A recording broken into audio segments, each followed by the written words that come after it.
Good morning, class 7th. So class, what we are going to do today? Today we will do the question answer of chapter 8. What is the name of the chapter? Indian subcontinent. क्या कह रहा है ये chapter हमें? किसके बारे में? What we are going to study about in this chapter? About the climate and the monsoon. How our agriculture sector is depend on the climate. How we are depend on the rainfall. सब कुछ climate के ऊपर depend होता है. So in the class we have completed this chapter. So today we will do its question answer. What we will do? Question answer. Now first short question answers are there. Question number 1. What is retreating monsoon and in which areas of India does it bring rain? Retreating monsoon क्या होता है और ये कौन सी areas में rainfall लेकर आता है? Right? Is it visible? This color is visible? Or should I change? Okay. And what is the answer? The retreating monsoon refers to the reversal of wind direction and the withdrawal of the southwest monsoon winds from the Indian subcontinent. Class में आपको याद हो तो मैंने ये बात आपको बताई थी कि ये जब विंड अपना डायरेक्शन क्या करती है, चेंज कर लेती हैं, जब आपस में ये कॉन्ट्रास्ट करती हैं, कॉन्ट्राडिक्शन करती हैं, मतलब आपस में जब ये टकराती हैं तो इनका विंड्स का डायरेक्शन भी चेंज हो जाता है, जिस वजह से हमारे विंड के डायरेक्शन में फर्क पड़ता है. जैसे ही हमारा विंड का डायरेक्शन चेंज होता है तो उस विंड में या तो मॉइस्चर कंटेन हो जाता है या मॉइस्चर कंटेन नहीं होता है. मतलब हमारा विंड का डायरेक्शन चेंज होते ही हमारे क्लाइमेट के अंदर फर्क पड़ जाता है. आ रही है बात समझ में आपको? देखिए इसका answer. The retreating monsoon refers to the reversal of the wind direction and the withdrawal of the southwest monsoon winds from the Indian subcontinent. कहाँ से आती है ये हवाएं? कहाँ चेंज होती है ये? South west. कहाँ चेंज हो रही है ये? South west. अगर आप थोड़ा सा डायग्राम बना के अगर हम चले हैं तो अगर हम यहाँ आए तो ये हमारा हो गया साउथ और ये हमारा हो गया वेस्ट. तो हम इस वाली एरिया की बात कर रहे हैं. आ रही बात समझ में? कौन सी एरिया की बात कर रहे हैं? हाँ, साउथ वेस्ट बात. जब यहाँ से विंड्स रिवर्स हो जाती हैं, अपना डायरेक्शन चेंज कर लेती हैं, या तो यहाँ पे रेनफॉल होगा या फिर यहाँ पर विंड जो है वो ड्राई हो जाएगी. Clear? It occurs during September and October. कौन से सीजन में होता है ये mostly wind direction change? September and October. The retreating monsoon brings rainfall. देखिए ये क्या लेकर आता है? Rainfall. Primary to the eastern coast of India. क्योंकि जब यहाँ पे विंड का डायरेक्शन चेंज हुआ तो ये कहाँ चली गई? हमारी ईस्ट साइड. कौन से डायरेक्शन में चली गई? East side. अब इसके अंदर क्या था? यहाँ के क्लाउड्स में क्या था? वाटर, मॉइस्चर कंटेन था. क्यों? क्योंकि हवाएं कहाँ से आ रही थी? साउथ से. विंड कहाँ से आ रही थी? साउथ से. साउथ में कौन सा एरिया है हमारा? Coastal area. कोस्टल एरिया मतलब the wind must contain the moisture. अब जब इसका डायरेक्शन वेस्ट में जाके चेंज हुआ और इसने अपना डायरेक्शन कर लिया ईस्ट की तरफ तो यहाँ पर क्या होगी? अब क्या होगी? बारिश. आ रही है बात समझ में? आंसर को आप समझ के करेंगे तो जल्दी लर्न हो जाएगा और आंसर को रटोगे तो आंसर लर्न नहीं होगा. आंसर को समझ के करना है कि क्या हुआ. retreating मानसून में आखिर हुआ क्या? साउथ वेस्ट से जो विंड आ रही थी उसने अपना डायरेक्शन चेंज कर लिया. किधर की तरफ? ईस्ट की तरफ. किधर की तरफ चेंज किया? और जब ये साउथ से आ रही थी तो it must contain the moisture. Clouds black थे तो यहाँ आकर क्या हो गया बेटा? बारिश हो गई. तो यहाँ कौन कौन से रीजन में बारिश हो जाएगी? देखिए Tamil Nadu, Andhra Pradesh and Orissa. Clear? That is called the retreating monsoon. That is called the clear. This answer is clear. Any doubt? Shall we move? Okay. Now the next. List 5 factors that contribute to the variation in climate in different regions. क्या बताना है आपको? ऐसे factors बताते हैं जो climate में variation लाते हैं, क्लाइमेट टोटली उनके ऊपर डिपेंड है। अगर यहाँ पे कुछ हलचल होगी, यहाँ पे कुछ चेंजेस होंगे, तो हमारा क्लाइमेट भी चेंज हो जाएगा। आ रही बेटा बात समझ में? तो व्हाट आर द फैक्टर्स, ऐसे कौन से फैक्टर्स हैं? देखिए, फर्स्ट फैक्टर इज लैटिट्यूड, बात पढ़ी थी हमने। Second is altitude, third one is topography, then fourth is proximity to water bodies. Proximity to water bodies, ऐसे एरियाज जो नियर सी हैं, उनको क्या बोलेंगे? Areas near sea area, areas near sea, ठीक है। प्रॉक्सिमिटी होता है आसपास, प्रॉक्सिमिटी मीन्स आसपास। प्रिवेलिंग विंड पैटर्न, और जहाँ पे विंड का डायरेक्शन हमेशा चेंज होता रहता हो। अगर ये सब फैक्टर्स चेंज होते रहेंगे तो हमारा क्या चेंज हो जाएगा? क्लाइमेट। क्या चेंज हो जाएगा? क्लाइमेट। क्लियर है? आ गया समझ में? What are the factors which affecting the climate? What are they?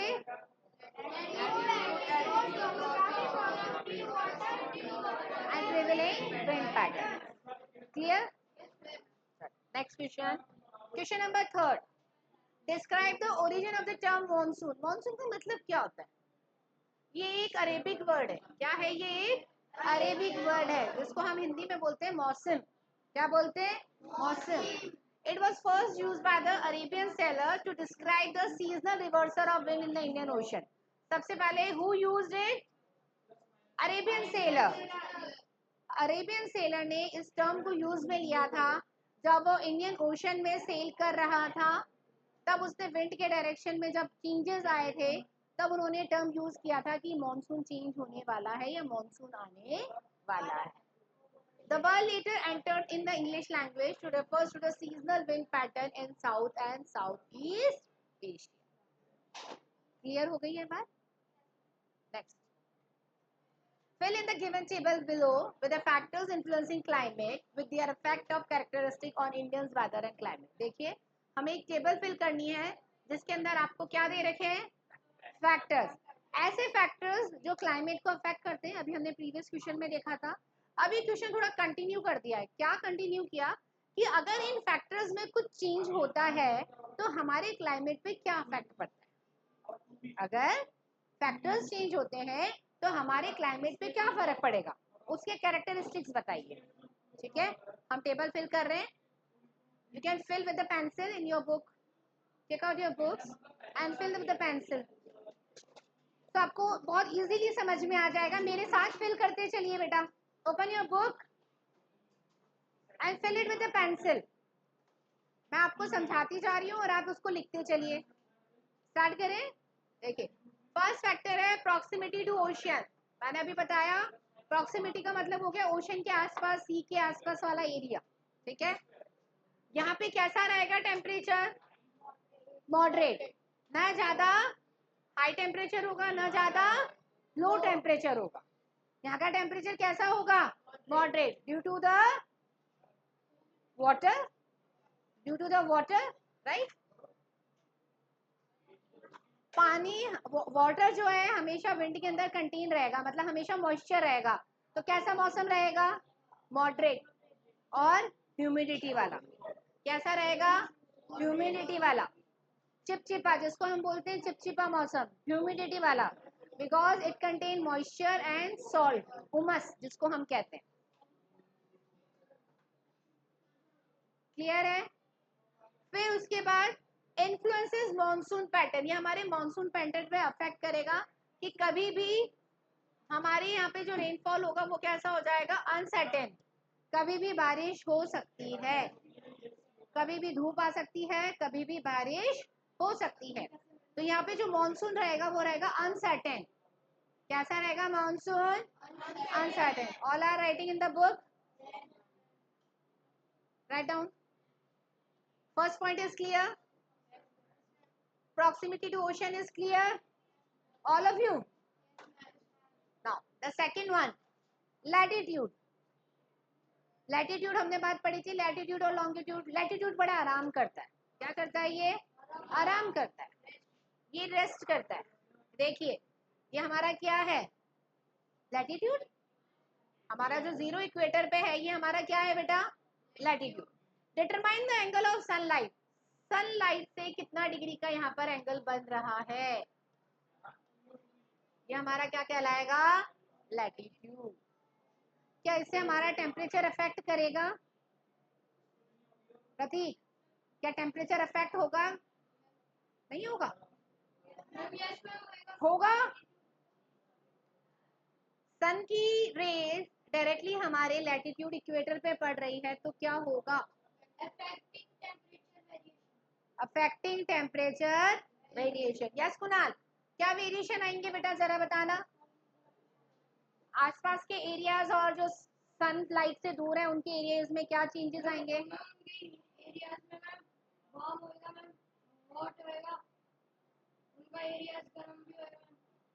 one and the same thing. Overall, the areas which are near the sunlight, they are very hot. The temperature is very high. And the areas which are far away from the sunlight, the area is little bit down. We can say they must have the moderate temperature. Sit down. Clear? लिख लीजिए इसको।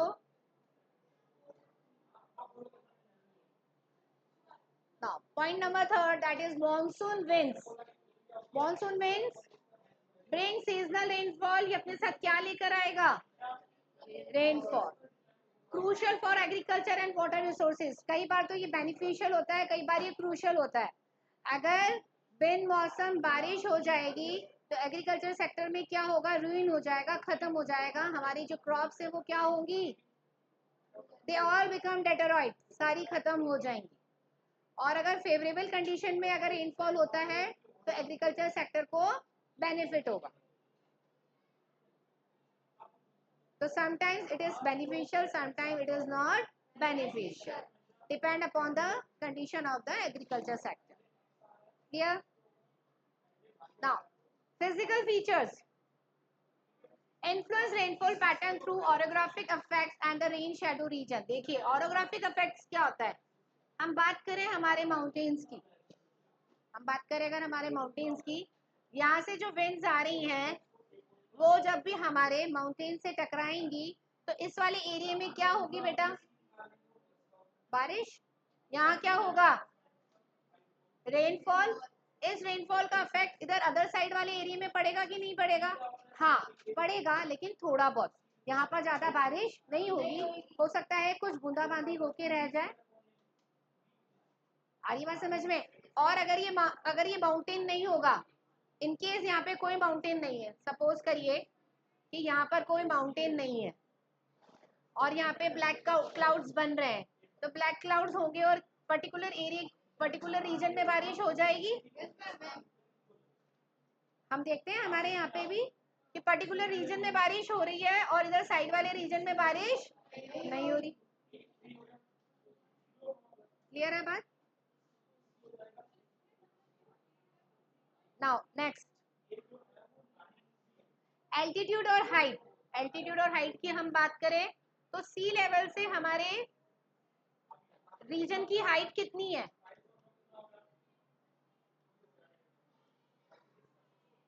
ये हमारी height है जिसको आप क्या कहते हो, हाइपोटेन्यूज कहते हैं कि नहीं कहते हैं। सी लेवल से हम कितनी हाइट पर हैं, that is called the height. जैसे जैसे हम ऊपर जाते जाएंगे, सी लेवल से ऊपर अगर हम जाते जाएंगे तो हमारा जो टेम्परेचर है डाउनफॉल होता जाएगा। हम अगर हम हिमालयस की बात करें, शिमला, कुल्लू मनाली, लेह लद्दाख, जम्मू कश्मीर, जैसे जैसे हम सी लेवल से ऊपर पहाड़ों की तरफ जाते जाते हैं, हमारा क्या होता है, टेम्परेचर डाउन होता जाता है, टेम्परेचर क्या हो जाता है, डाउन होता जाता है। Clear, done. Physical features influence rainfall pattern through orographic effect. हमारा रेनफॉल पैटर्न अफेक्ट करता है, फिजिकल फीचर्स हो गए, कहीं पे फ्लैटलैंड होगा, कहीं पे अनसर्टेनिटी होगी, कहीं पे माउंटेन्स होंगे।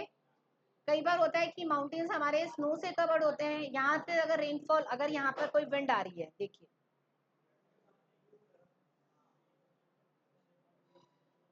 अगर यहाँ पर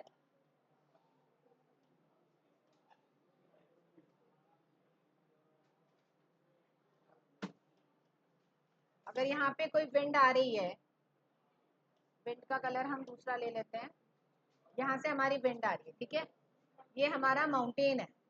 जैसे ही विंड हमारी माउंटेन से टकराएगी तो क्या होगा, माउंटेन हमारा स्नो से कवर्ड है, क्लाउड्स थे, ब्लैक क्लाउड्स थे, तो हमारे यहाँ पर क्या हो जाएगा, it may cause the snowfall और it may cause the rainfall. आ रही है बेटा बात समझ में? स्नोफॉल भी हो सकता है और रेनफॉल भी हो सकता है, ये डिपेंड करता है। तो इस वाली एरिया में तो क्या होगा, या तो बारिश होगी या स्नो होगी, लेकिन इसका जो अदर साइड है, माउंटेन का जो अदर साइड है, हम बात कर रहे हैं क्या वो भी अफेक्ट होगा? हाँ, अफेक्ट होगा, लेकिन लिटिल बिट, ज्यादा बारिश नहीं होगी, स्नोफॉल तो बिल्कुल ही नहीं होगी, क्योंकि यहाँ के हवा थी वो खत्म हो गई। अब यहाँ जो विंड ब्लो करेगी वो क्या हो गई, ड्राई, क्या हो गई वो, ड्राई, तो यहाँ पे बारिश नहीं होगी, होगी या तो थोड़ी सी होगी। क्लियर हो गई बात? आगे चले, differentiate between weather and climate. मैंने आपको क्लास में बात बताई थी बेटा कि वेदर और क्लाइमेट क्या होता है। वेदर हम बात करते हैं पर्टिकुलर टाइम पीरियड की, वेदर किसके लिए बात करते हैं हम, पर्टिकुलर टाइम पीरियड की।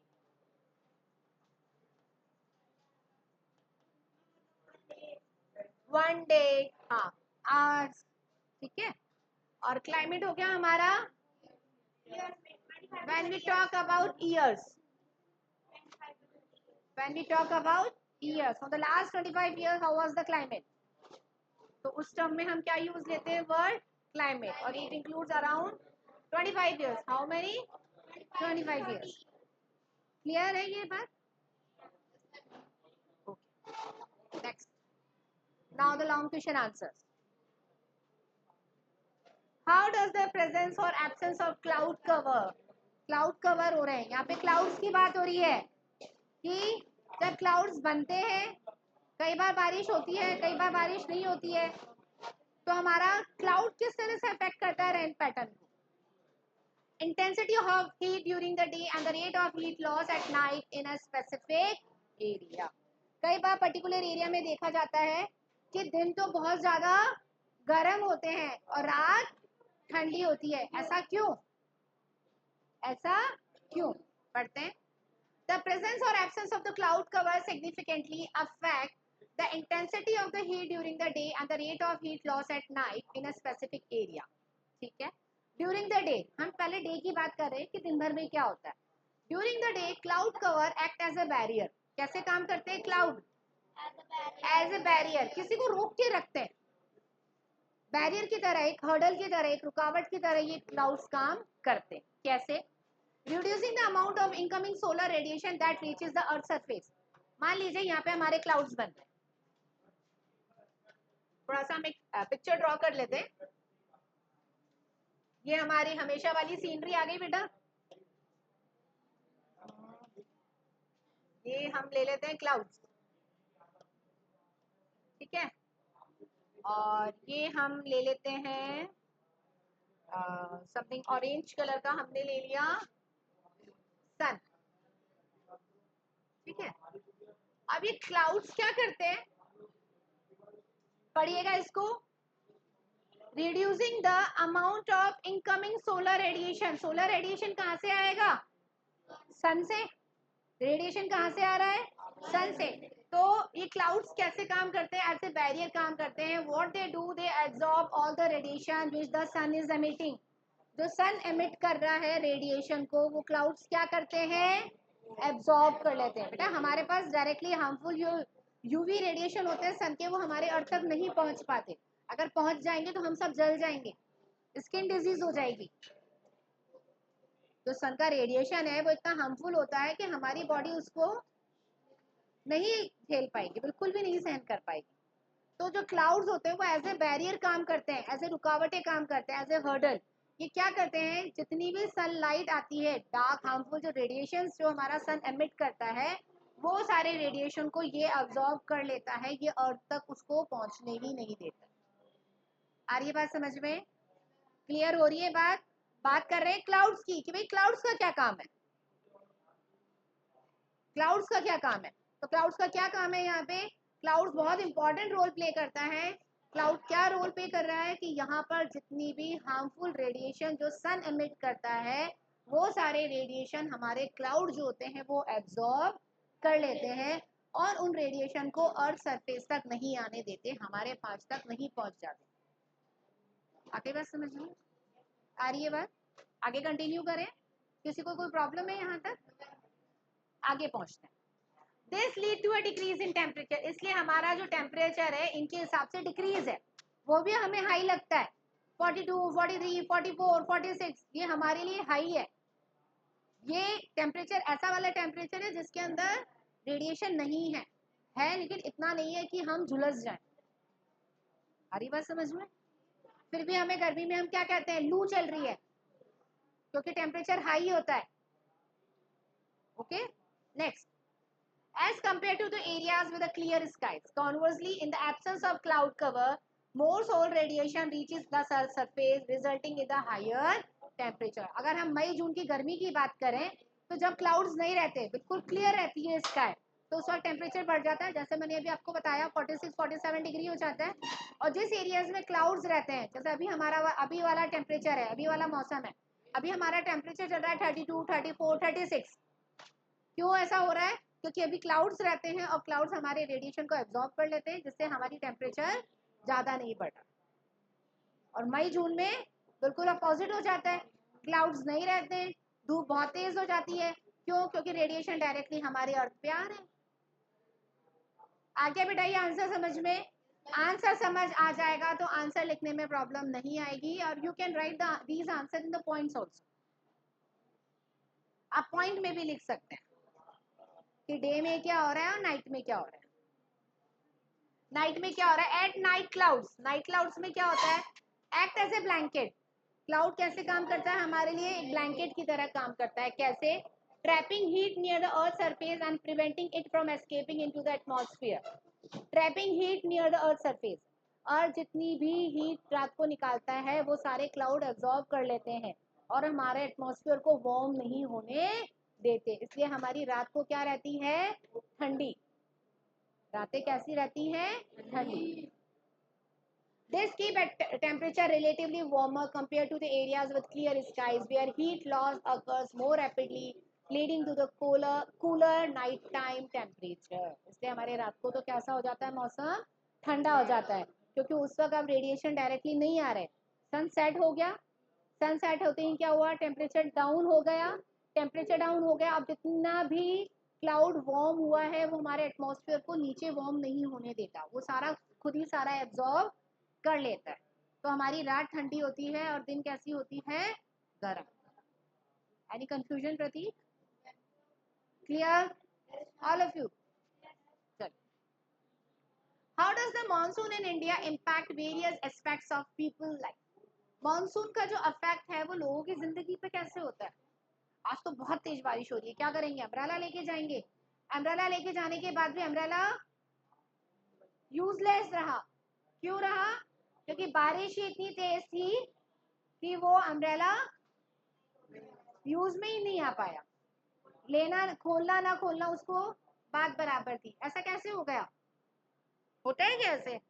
हाँ होता है। विंड का डायरेक्शन अफेक्ट करता है। अम्ब्रेला हम होल्ड नहीं कर पाते, विंड का प्रेशर इतना तेज रहता है कि अम्ब्रेला उड़ जाता है, हाथ में से ही छूट जाता है। होता है कि नहीं? मैंने अगर आपको एग्जांपल दिया था पोपटलाल वाला। बॉम्बे में अनसर्टेनिटी रहती है, हमेशा बारिश रहती है, कभी भी कुछ भी हो सकता है, तो पोपटलाल जी क्या करते हैं? हमेशा अम्ब्रेला लेके चलते हैं। तो मुंबई में 80% लोग हमेशा अम्ब्रेला लेके ही चलते हैं, क्योंकि वहां पर अनप्रिडिक्टेबल है। हमारी बात समझ में? लेकिन हमारे यहाँ पर ऐसा नहीं है। देखिए मॉनसून का क्या इफेक्ट है लोगों की जिंदगी में। It is crucial for agriculture as it brings the majority of the country's annual rainfall, supporting crop cultivation and ensuring food security. कई बार क्या होता है, मैंने भी आपको बताया कि कई बार बारिश इतनी तेज हो जाती है कि फ्लड आ जाता है। फ्लड आने से एग्रीकल्चर सेक्टर सारा रुइन हो जाता है, खत्म हो जाता है। तो कई बार तो ये मॉनसून जो है हमारे लिए फेवरेबल रहता है, कई बार अनफेवरेबल रहता है। हमारी कल्टीवेशन क्रॉप के ऊपर डिपेंड करता है कि हम कौन सी क्रॉप ग्रो कर रहे हैं। जैसे अगर हमने राइस ग्रो किया तो rice needed more water as comparison to cotton और व्हीट। तो कॉटन और व्हीट के लिए के वक्त अगर बहुत तेज बारिश हो गई तो सारी क्रॉप क्या होगी, खराब हो जाएगी। लेकिन राइस के लिए फेवरेबल है, लेकिन राइस के लिए भी एक लिमिट तक ही फेवरेबल है, अगर ओवर द लिमिट हो गई तो खत्म। चले आगे। बारिश होने से और क्या होता है, हमारा ग्राउंड वाटर लेवल क्या होता है, हाई, बढ़ जाता है।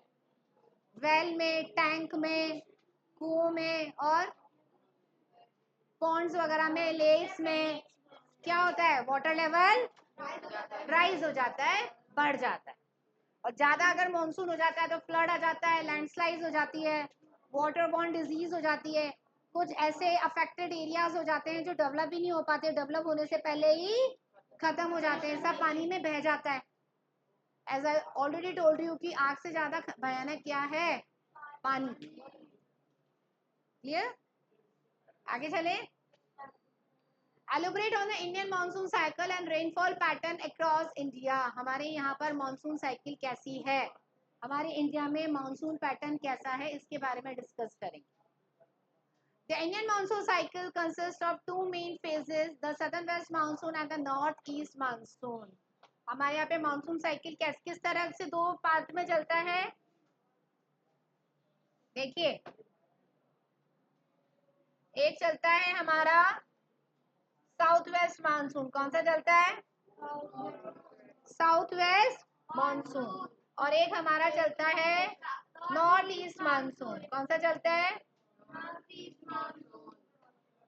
The south west monsoon occur from June to September. यहाँ से आने वाली विंड्स जो हमारे लिए रेनफॉल लेकर आती है वो कौन से मंथ में लेकर आती है, जून टू सितंबर। कौन सी वाली हो गई है, जून टू सितंबर। कौन सी वाली विंड्स है ये, कौन सी वाली विंड्स है, कौन सी वाली विंड्स है बेटा। If you have any doubt to ask me, confuse ना रहे। चलो दोबारा सीखो।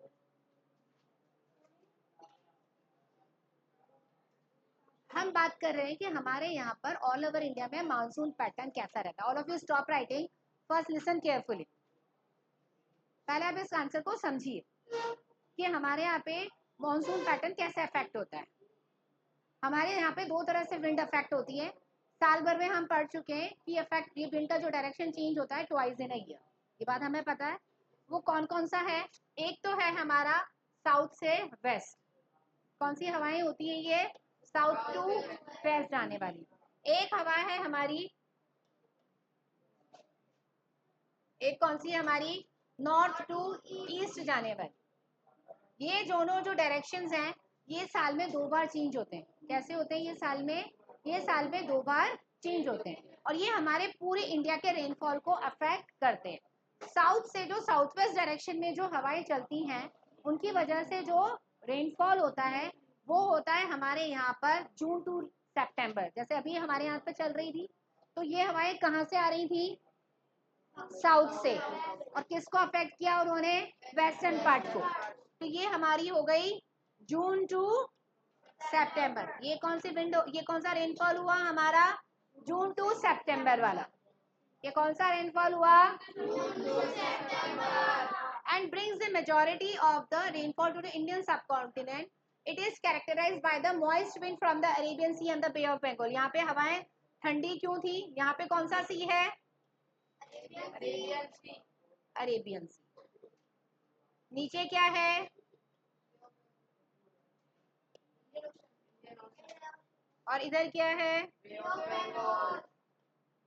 यहाँ से जितनी भी विंड्स आएंगी वो कैसी होंगी, यहाँ से जितनी भी विंड्स आएंगी वो कैसी होंगी बेटा, कूल होगी, ठंडी होगी।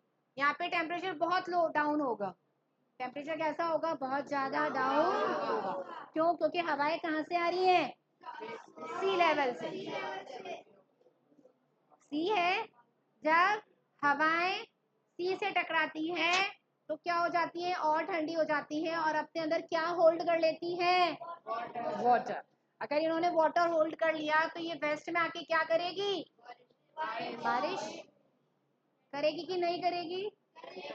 करेगी। आगे चले, यहाँ तक किसी को कुछ पूछना है? चलिए।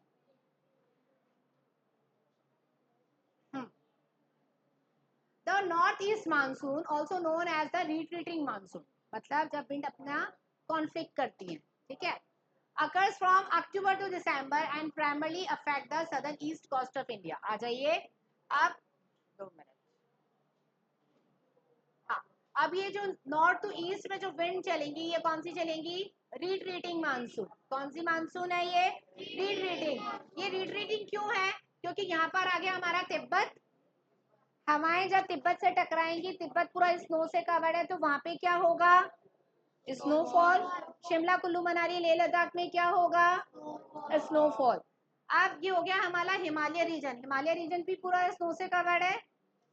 अब यहाँ पे भी हवाओं का असर पड़ेगा कि नहीं पड़ेगा?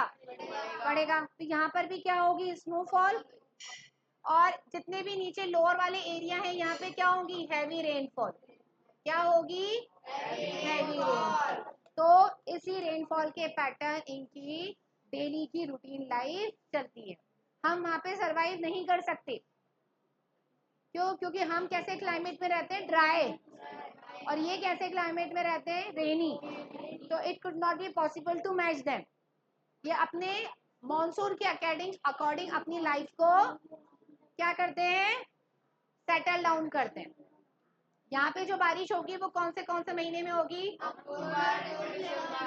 नॉर्थ ईस्ट वाले बारिश कब होगी? अक्टूबर टू दिसंबर। तो ये सिर्फ नॉर्थ ईस्ट को ही अफेक्ट नहीं करेगा, ये सदर्न एरिया को भी अफेक्ट करेगा, और ये समटाइम्स वेस्ट एरिया को भी अफेक्ट करेगा। कई बार सर्दी में बारिश होती है, वो इसलिए होती है। आप ध्यान रखना, कोई पूछे सर्दी में बारिश हो रही है तो समझा देना कि नॉर्थ ईस्ट डायरेक्शन में हैवी स्नोफॉल हो रहा है, हमारे यहाँ की जो विंड्स है उनसे क्या कर रही है? कॉन्ट्राडिक्ट हो रही है, भिड़ रही है, टकरा रही है, तो उसका इफेक्ट हमारे यहाँ पे भी हो रहा है, इसलिए हमारे यहाँ पे बारिश हो रही है। आ गया समझ में? तो क्लास अभी क्वेश्चंस बाकी हैं, तो क्लास अभी हमारे 2-3 क्वेश्चंस लॉन्ग क्वेश्चन आंसर्स बाकी हैं, तो we will continue this chapter tomorrow. Do complete question answers till here, and we will continue this chapter tomorrow. If you have any doubt, you can ask me in the comment box also. Okay, till then, bye.